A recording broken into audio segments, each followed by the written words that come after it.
This course is designed to give you complete understanding of the subject. Here, we are going to cover advanced UX theories, UX methodologies, and essential UX methods. We're going to see industry standard documentation and templates from top global brands. So before we learn what is user experience design and UI design, we need to understand what exactly is design. Design as a concept. Design is the process of envisioning and planning the creation of objects, systems, or processes that address specific needs or solve particular problems. So what does this mean in practice? First of all, design is a process where you envision an outcome or an objective and plan to achieve that objective. Now, this objective is either can be creation of objects, systems, or even processes. And one thing to note is that when we design to solve a particular problem. For example, when we are designing a financial app, we are looking into aspects that will help users achieve their financial objectives. For a food delivery service, it's going to have a different purpose. People want to order food. So the objectives of these two systems are completely different, and therefore the pain points and the problems faced are going to be unique to that particular goal. Now that we understand the concept of design, let's see the types of design practices that exist today. As UX UI designer, you're not just creating screens, you're solving problems and shaping experiences. And to truly master this craft, it is important to understand that design is a vast universe with many different branches. Each type of design has its own rules, tools, and impact. But together they give a broader perspective that can make our UX UI work much stronger. Let's take a quick look through major types of design disciplines. Interior design. This is all about creating functional and aesthetic spaces inside buildings. It teaches us the importance of flow, spatial hierarchy, and how people move through environments. Industrial design.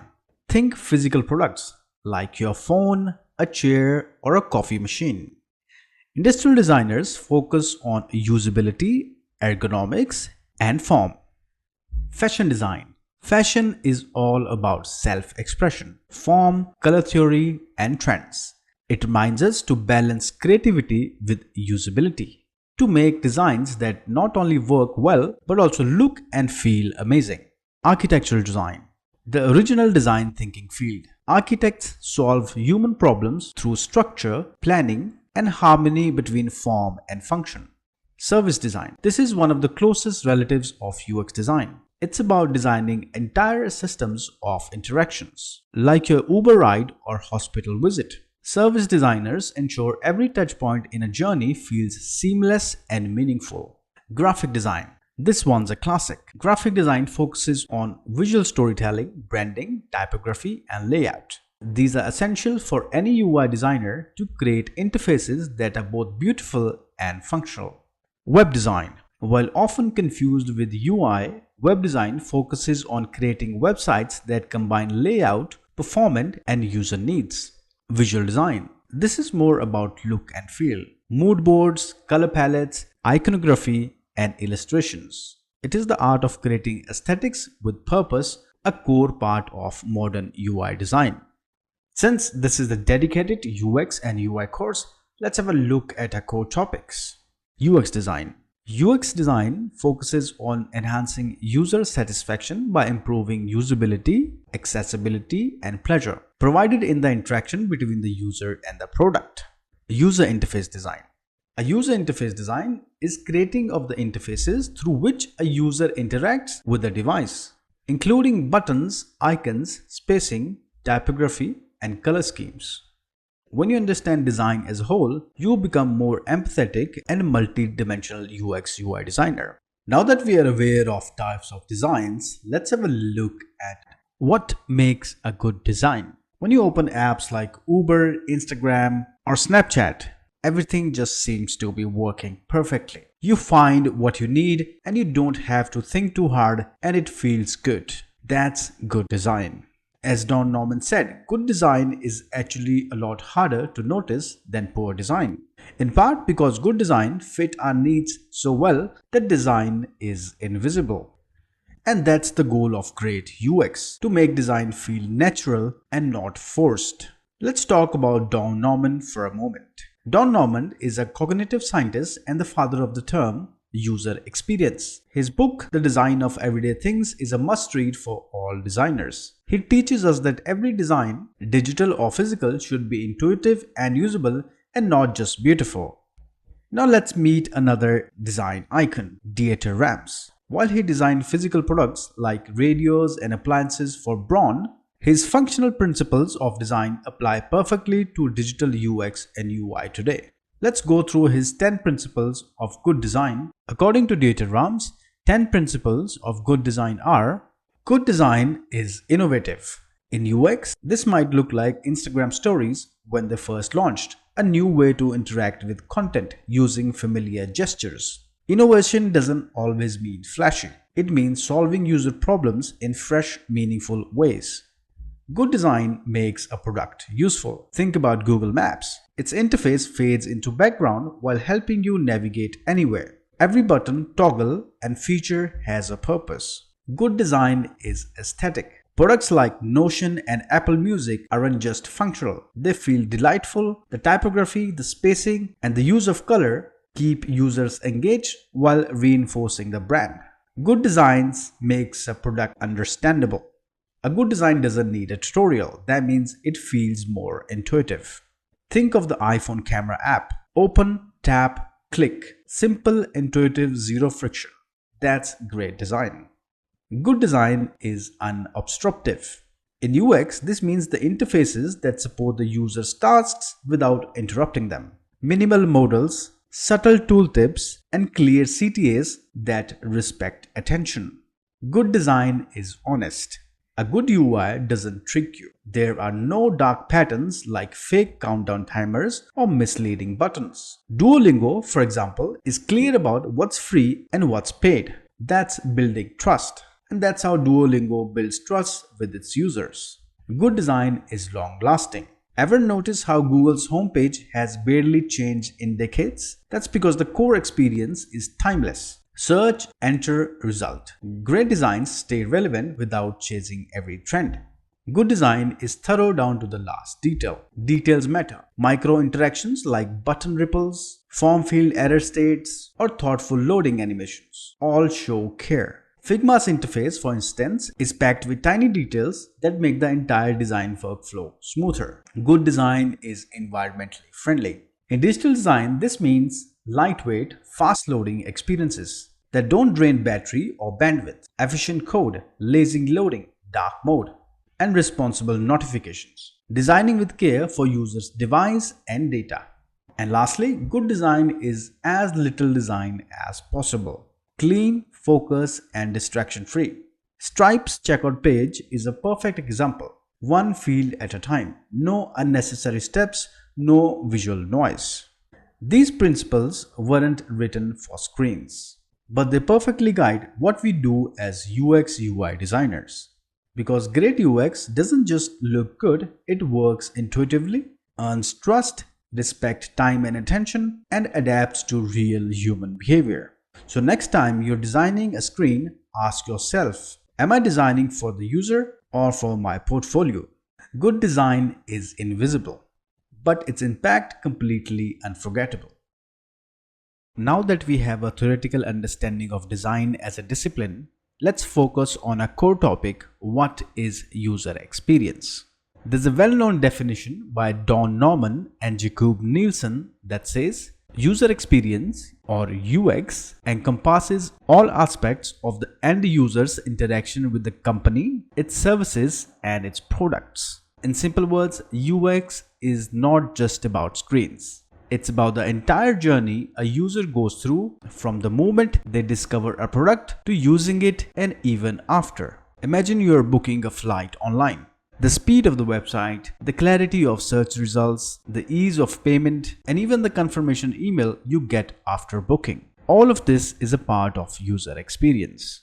But UX doesn't stop here. It also includes how the user feels emotionally, where they are when they're using your product, what device they are on, and what goals they're trying to achieve.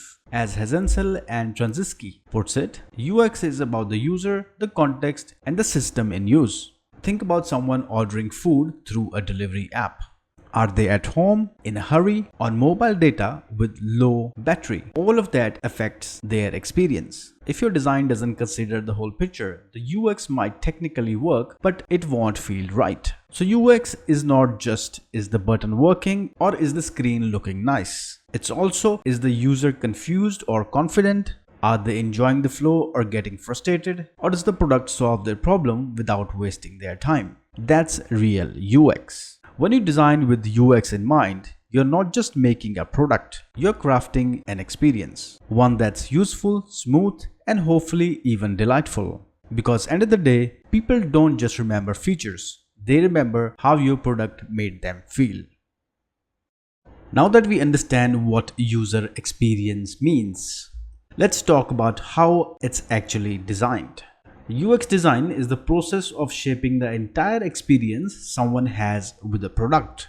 It's not just about how something looks, but how it works, feels, and fits into the user's life. In short, UX design is a human-centered discipline. We don't start with screens, we start with people, and we ask questions like who is the user, what do they need, and what problem are they trying to solve, or what task they are trying to achieve. And then, step by step, we build experiences that make user journey easier, smoother, and enjoyable. Let's break it down into three main parts of UX design. First is the UX research. Before we design anything, we need to understand the user. That's where UX research comes in. In UX research, we create things like personas. Personas are fictional profiles based on real users to keep us designers focused on their needs. User journey maps, visual stories of how users move through a product, including pain points and emotions. Competitive analysis, studying similar products to find gaps or opportunities. Usability reports, feedback from real users testing their product. This phase gives us the foundation, real insights and not guesses. The second part is information architecture and interaction design. Once we understand the user, we start shaping how they'll move through their product. We organize content, define structure, and plan how users will interact with the system. Here we use UX techniques like sitemaps. Sitemaps are the structure of pages or the screens in the system. User flows, the step-by-step path users take to complete tasks. Wireframes, simple low-fidelity layouts of each screen. Prototype, interactive versions of the product for early testing. This is where ideas take form in logical and testable structures. And finally, the third part is visual design and implementation. Once the structure works, we make it beautiful and consistent. Here we design the final UI using mockups. Mockups are high-fidelity designs that show the final look of the product. Style guides and design specs. Documentation for colors, fonts, spacing, and components. Design systems. Reusable components that keep everything consistent and scalable. This phase ensures what users see is clear, visually appealing, and reflects the brand. So, UX design isn't just one skill, it's a complete process. From research to wireframes, from prototypes to polished UI. Every step is about the user. It's not just what you design, it's why you design, how it works, and who it helps. And when all of these parts come together, that's when user experience becomes seamless and unforgettable. Of course, this is just the overview of UX design process. This course is designed to give you complete understanding of the subject. Here, we are going to cover advanced UX theories, UX methodologies, and essential UX methods, in addition to the ones we have just gone through. We're going to see industry standard documentation and templates from top global brands.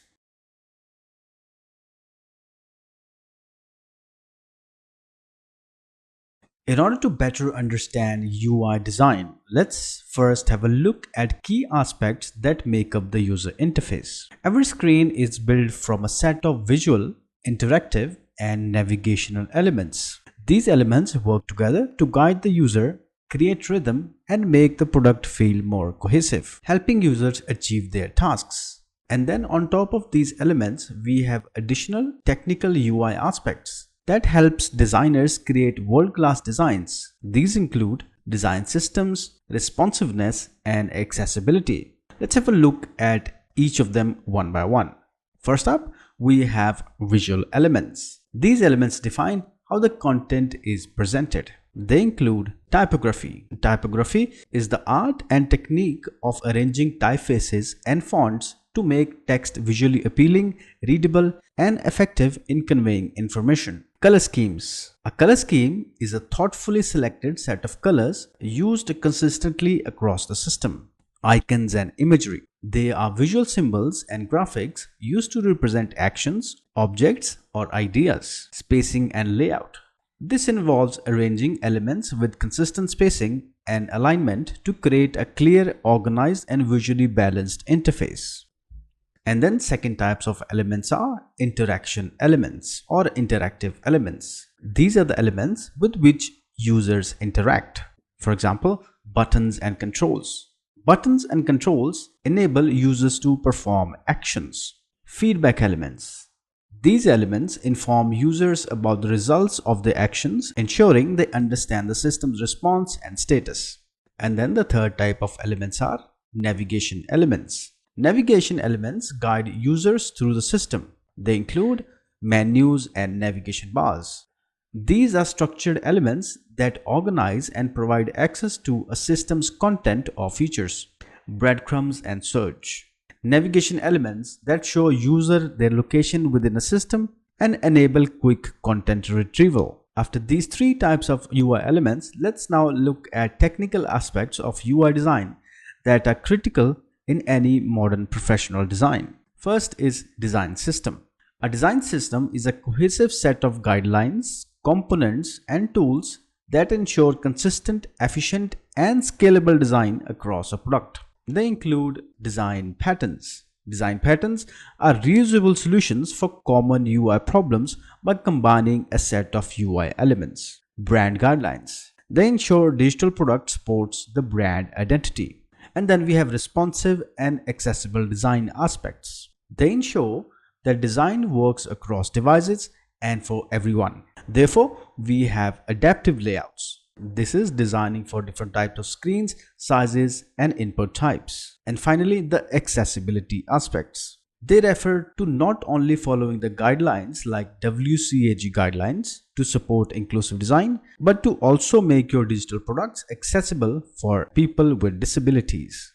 In this definitive UX UI course, along with UX practices, we will also deep dive into each aspect of UI design in detail and learn how to create professional, responsive, and accessible interfaces with Figma. In Chapter 1, we established a strong foundation by exploring design as a purposeful, problem-solving process dwelling into various design disciplines and defining what makes design good through functionality, aesthetics, and user needs.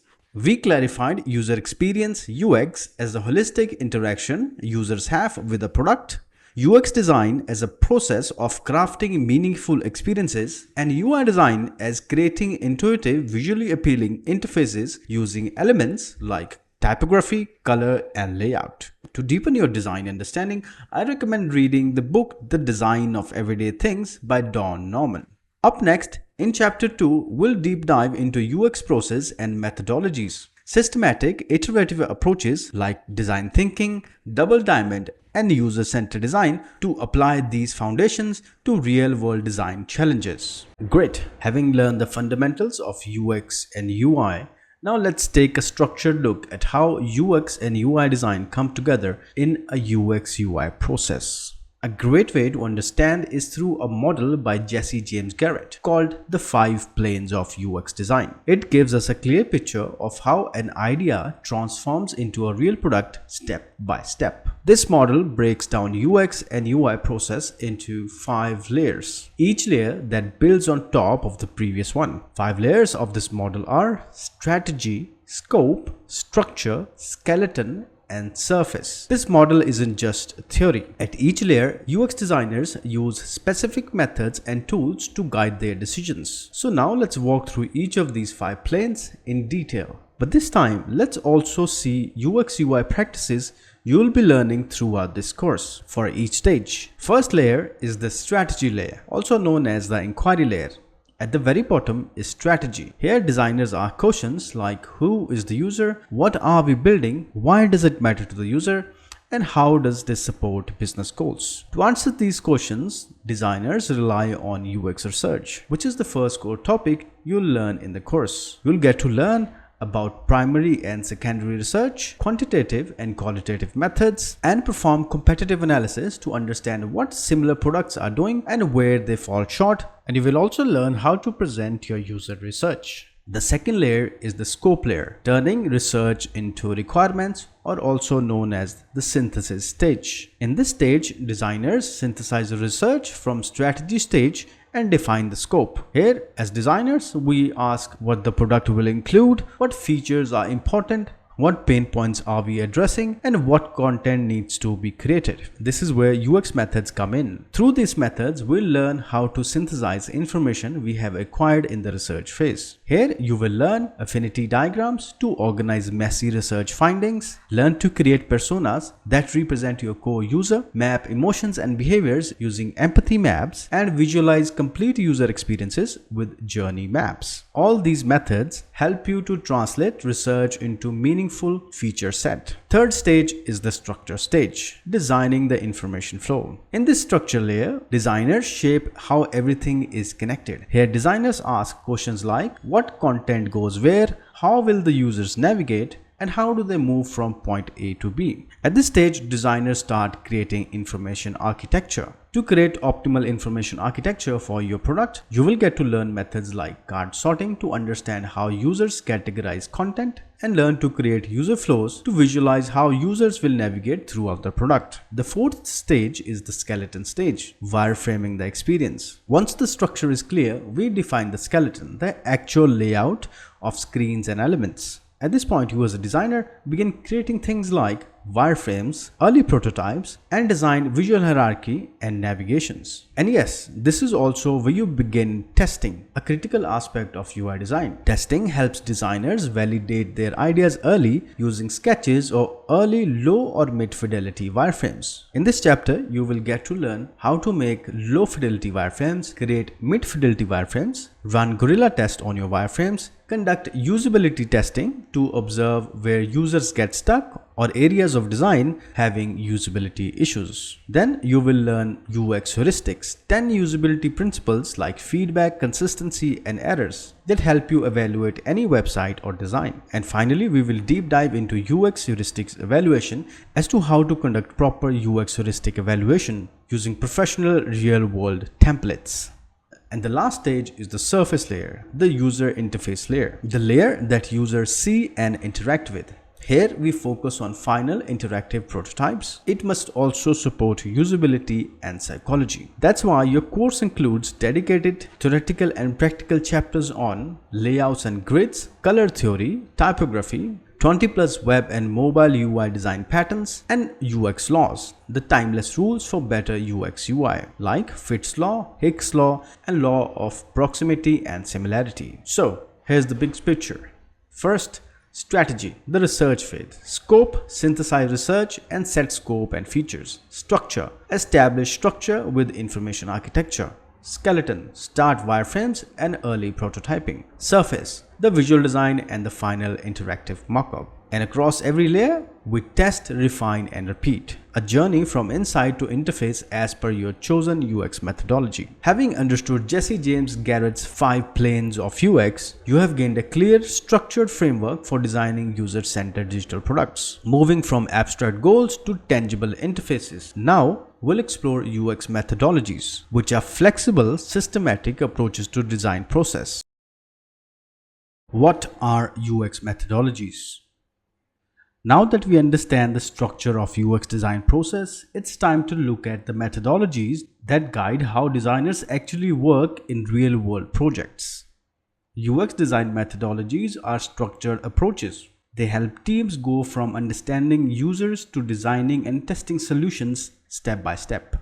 They provide a framework that ensures we stay focused on users, explore creative ideas, and validate what works before building.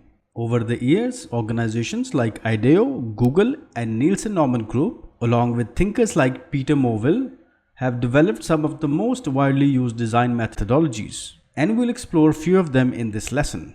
But here is the key. There is no right way to design. Design theory and practice are always evolving.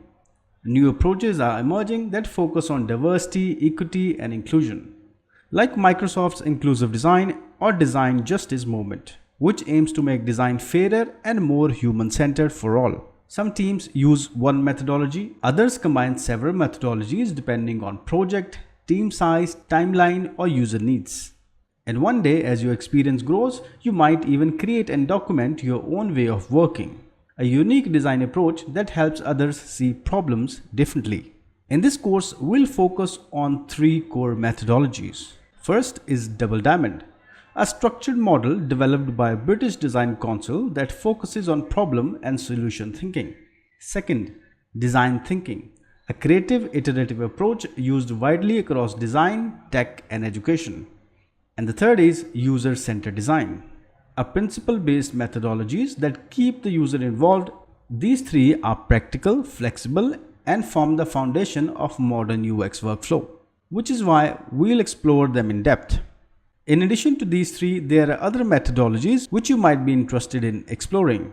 For example, you have Lean Design, which focuses on rapid iteration and learning through minimal viable products. Then you have Agile UX, which blends UX design into agile development sprints.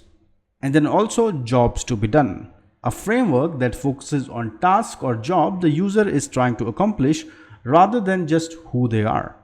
While we won't go deep into these, knowing they exist will help you connect with teams and adapt as you grow in your UX journey. Let's begin exploring the first and one of the most structured design models, the Double Diamond.